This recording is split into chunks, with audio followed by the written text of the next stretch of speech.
Hoy en Conciencia hablaremos sobre pandemia y fauna silvestre. La pandemia de COVID-19 ha cambiado nuestro entorno en muy poco tiempo. Las medidas tomadas para evitar la propagación de este coronavirus han llevado a la cancelación de eventos, el distanciamiento social y hasta el cierre de muchos parques nacionales y sitios de recreación. Esto ha provocado que las personas permanezcan más tiempo dentro de sus casas y que las calles estén más vacías y haya menos ruido en el ambiente, factores que han aprovechado algunas especies de animales para explorar su entorno. Pero la fauna silvestre siempre ha estado cerca, aunque no la veamos. Muchas especies silvestres urbanas aprovechan los recursos y condiciones que generamos para encontrar alimento y refugio fácilmente. Pero, ¿cómo altera esta nueva convivencia nuestro bienestar y el de nuestros seres queridos? Para conversar sobre este tema, nos acompaña el doctor Óscar Chávez Badilla, docente e investigador de la Escuela de Biología de la Universidad de Costa Rica. Óscar, bienvenido nuevamente a Conciencia. Muchísimas gracias por de nuevo dejar su agenda y compartir conocimiento con nosotros aquí en Conciencia. Un placer estar aquí. Hablemos del tema del significado, la consecuencia del aislamiento social, del mensaje quédate en casa y las repercusiones en la fauna silvestre. O sea, hay mucha evidencia, nos están presentando diferentes incluso videos, que la fauna está presente en áreas urbanas. ¿Por qué cree usted que se está dando ese fenómeno, Óscar?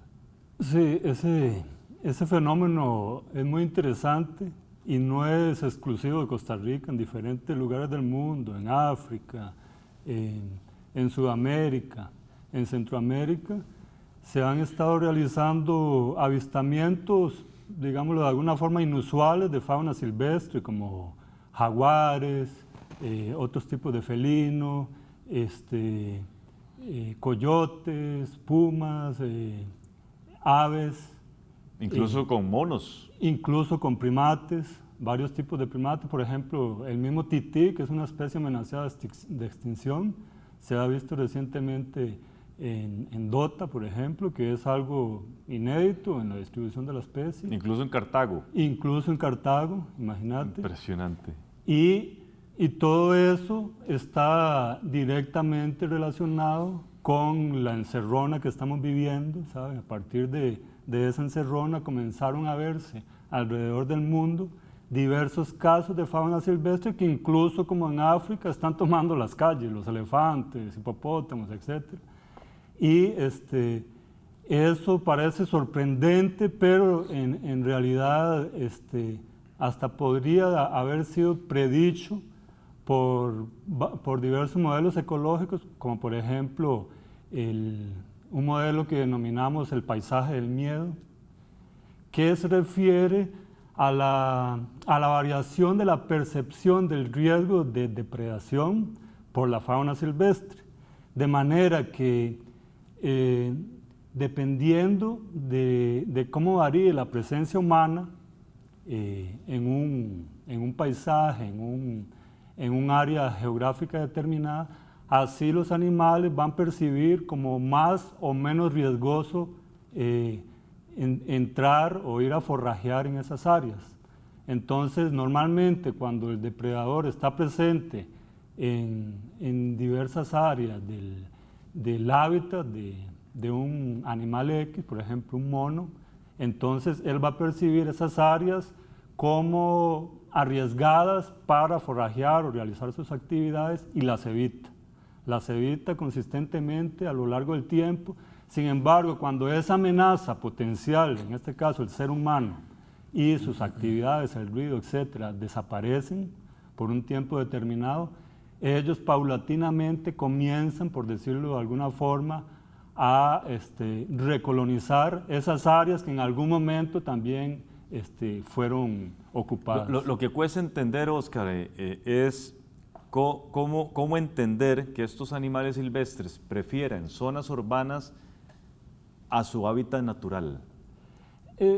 La verdad, no creo que se trate de un asunto de preferencia. Lo que se ve es que en algunas ocasiones, más que todo en en animales que habitan muy cerca de áreas urbanas, digamos en el límite entre el bosque y las grandes ciudades, las regiones urbanas, hay ciertos parches o hábitats, por ejemplo, pequeños jardines que tienen frutales, que tienen incluso plantaciones agrícolas, y esos son muy valiosos desde el punto de vista nutricional para estos animales, y obviamente lo que predice la teoría del forajeo óptimo es que a ellos les sirve más ir a consumir, digamos, mangas, naranjas, otros alimentos cultivados que son muy ricos en nutrientes, que ir a forrajear al bosque a buscar esos alimentos que están mucho más dispersos y vienen en dosis más pequeñas, por decirlo de alguna forma, porque los frutos son más pequeños. Claro. Entonces es una gran oportunidad para ellos. Claro. ¿Cuál sería la recomendación que se le podría dar a una persona que se encuentre con un animal silvestre? Esa pregunta es súper importante, Gustavo. Y la principal recomendación es, por favor, mantengan la distancia.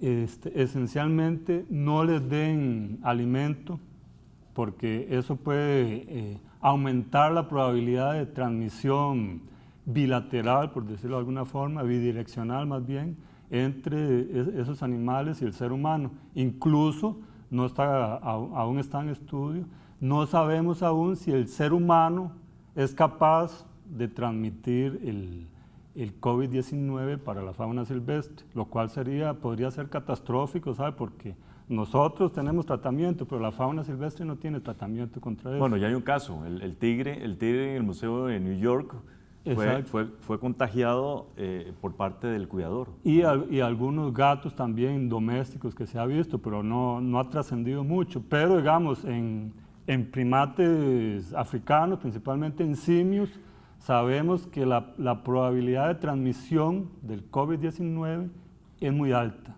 Por eso las autoridades lo que recomiendan es que se mantenga la distancia, que el ser humano no entre a las zonas boscosas, para minimizar esa posibilidad, principalmente en el caso de la fauna silvestre más próxima a nosotros, que son los monos en este caso, para no ocasionar una posible catástrofe, ¿sabe? Porque en el caso del ébola, por ejemplo, que es fue otro brote muy, muy grave en 2002, 2003, en el caso del ébola, en África, el ébola mató más de 3.000 gorilas, imagínense. Y fue algo que fue transmitido de los seres humanos para los Claro. gorilas, y queremos evitar que eso pase. Claro. Vamos a hacer una pausa, ya regresamos con todas y todos ustedes. La alteración de ecosistemas, la pérdida de biodiversidad, el tráfico de especies y los efectos del cambio climático multiplican la aparición de enfermedades de origen animal transmisibles al ser humano.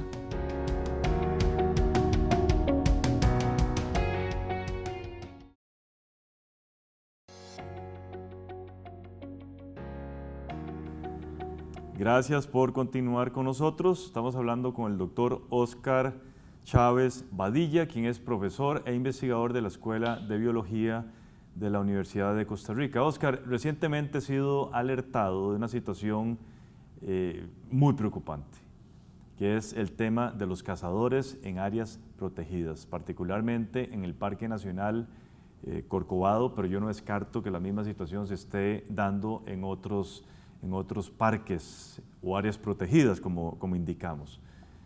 Hay hambre, hay una situación de empleo, de subempleo, de desempleo extremadamente seria, la gente organizada, pero organizada porque son grupos muy grandes, entran a los parques nacionales, y la situación que se está viendo en los parques nacionales a propósito de las recomendaciones es que bajaron en términos del personal que tienen. Entonces, analicemos un poquito las implicaciones que esto está teniendo, que era algo que no estaba previsto, pero que ya se está dando en nuestros parques nacionales. Sí, realmente una situación gravísima, y como decís, yo creo que está expandida por todo el país, pero en áreas tan turísticas como Osa, quizás es más perceptible.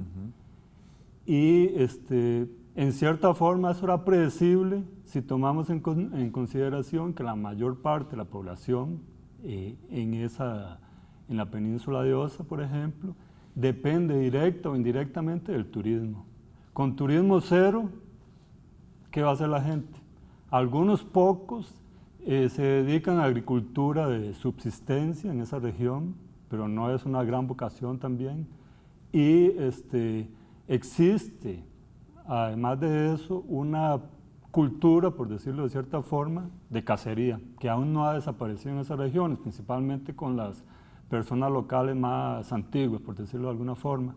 Entonces, a eso se junta la crisis del COVID-19, el aislamiento social, el desempleo, el hambre, como bien mencionás. Eso fuerza, de cierta forma, a esas personas a entrar masivamente al Parque Nacional, más ahora aprovechando que hay mucho menos vigilancia de la que ya había y a que es un área muy permeable, como la mayor parte de parques de áreas conservadas del país, son áreas muy permeables, protegidas básicamente en el papel, ¿no? Y eso fomenta ese tipo de actitudes y la gente entra a cazar principalmente mamíferos terrestres, ¿no? Pero eventualmente otros animales también. Eso podría favorecer, como dijimos anteriormente, una transmisión bilateral de enfermedades infectocontagiosas, incluyendo, no podemos descartar, la transmisión del COVID-19 del ser humano a animales silvestres. Por eso, recientemente, hace menos de un mes, el Ministerio del Ambiente hizo un decreto para prohibir incluso la investigación en áreas de conservación. O sea, ya no solo el turismo, sino ni siquiera nosotros, los biólogos e investigadores, podemos entrar en esas áreas para prevenir una posible transmisión de enfermedades.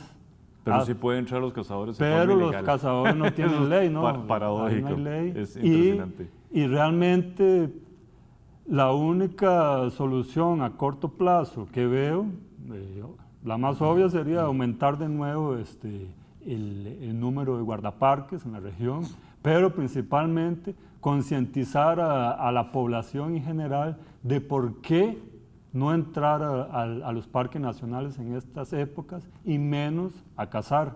Mayor contacto con fauna silvestre, mayor probabilidad claro, de transmisión de enfermedades. Las actividades humanas cada vez invaden estas áreas protegidas en cierta forma. ¿Es este el escenario ideal para que se desarrollen otro tipo de pandemias? Desgraciadamente la respuesta es afirmativa, ¿no? A nivel mundial, la urbanización de las áreas naturales crece exponencialmente, ¿no? Tal vez a partir de esta pandemia se reduzca un poco ese crecimiento desorganizado de la urbanización y la expansión de las actividades agrícolas expansivas, masivas, pero el ser humano seguirá destruyendo, perturbando esas áreas naturales, lo cual aumentará el contacto entre seres humanos, inevitablemente, y la fauna silvestre, potencializando aún más la posibilidad de la transmisión de patógenos, ya sean virus o bacterias, potencialmente letales para los mismos seres humanos. Entonces, la conservación no es un asunto filosófico, no son cosas de biólogos, sino un asunto de sobrevivencia. Sí, si bien es cierto, hemos hecho muy bien el tema de la conservación en nuestro país, que es tener el 26% del territorio nacional prácticamente protegido en alguna... Protegido. Exactamente, ¿verdad? Sin embargo, no nos hemos preocupado por las áreas no protegidas. Y siempre hemos dicho que la expansión demográfica tarde o temprano va a tener que invadir estas áreas protegidas. Entonces, es un tema que políticamente hay que tomar decisiones, ¿verdad?, a muy corto plazo para que esto no se dé y podamos nosotros mantener las áreas protegidas de actividades humanas, ¿verdad? Vamos a hacer una segunda pausa y ya regresamos. Es importante buscar alternativas sustentables que permitan conciliar la producción con la conservación de nuestros ambientes naturales.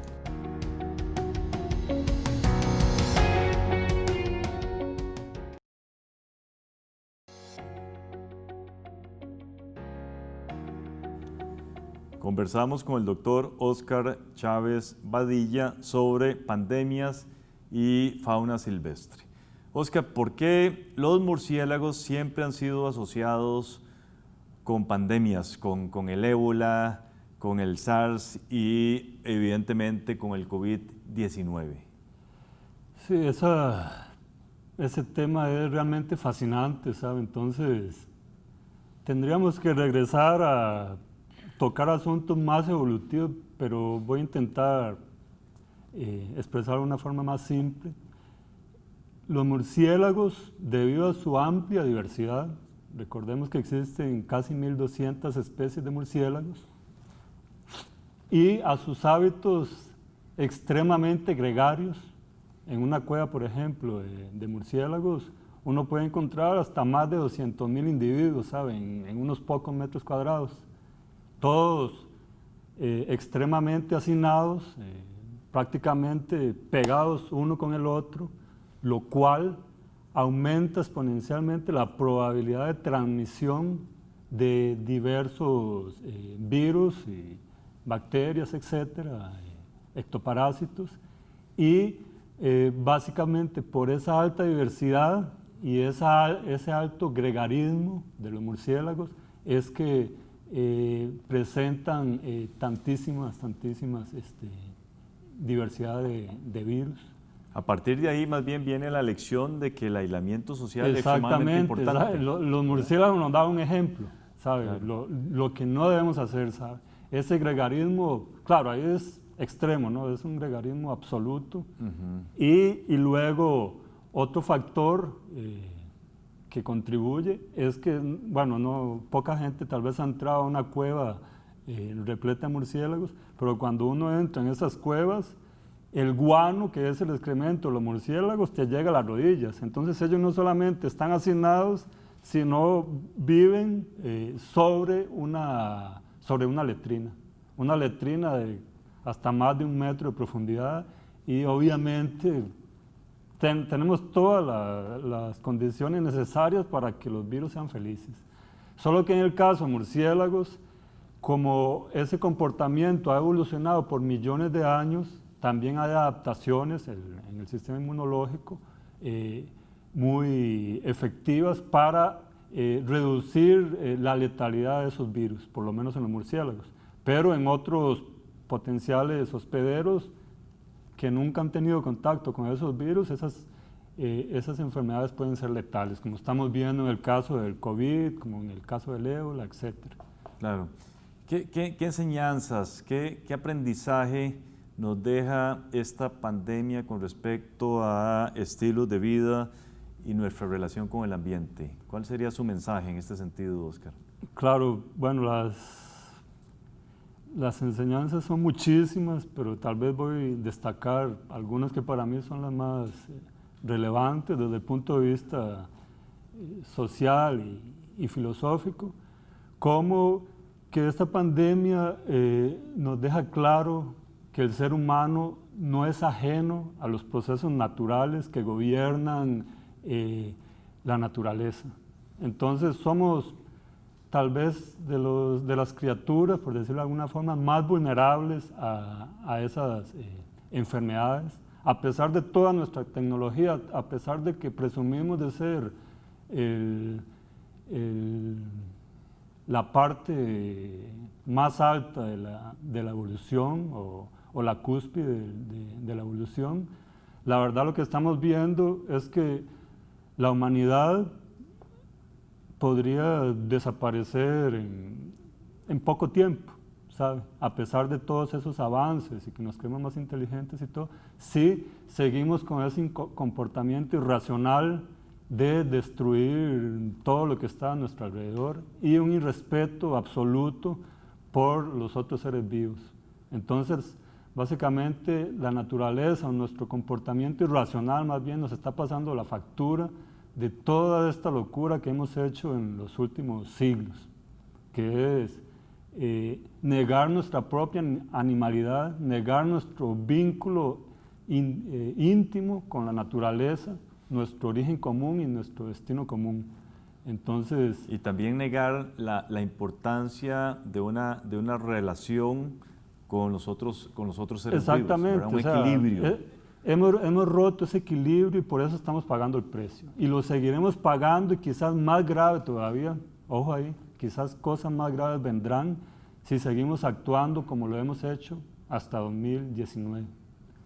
Entonces, es un escenario que yo llamo cuasi apocalíptico, pero también hay una esperanza, hay una luz que se abre. Yo creo, espero, que todo este caos sin precedentes en la humanidad sirva para que el ser humano recapacite en la forma de vida que ha llevado hasta ahora, en el modelo de desarrollo que lleva la humanidad hasta ahora con ese capitalismo. ¿Es optimista usted, Oscar, que vaya a haber una reacción positiva del ser humano en el planeta a partir de esta lección que nos deja esta pandemia? Yo soy optimista porque si no uno se va a deprimir, ¿sabe?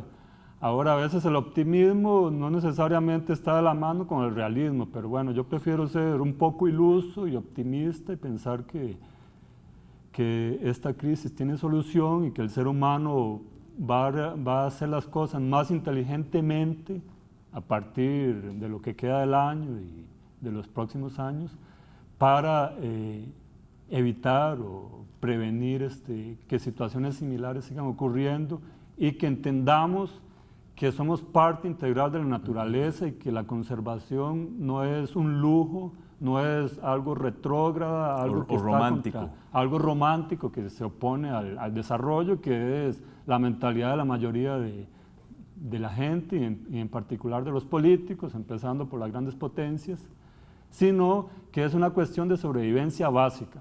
No conservamos, van a pasar cosas como lo que estamos viendo. Muchísimas gracias, que así sea. Igual.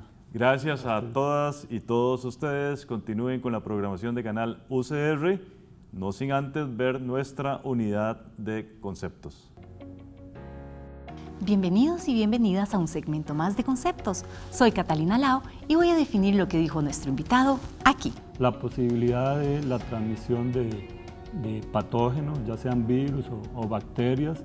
Bien, patógeno es un adjetivo y se refiere a los agentes infecciosos que pueden provocar enfermedades a su huésped.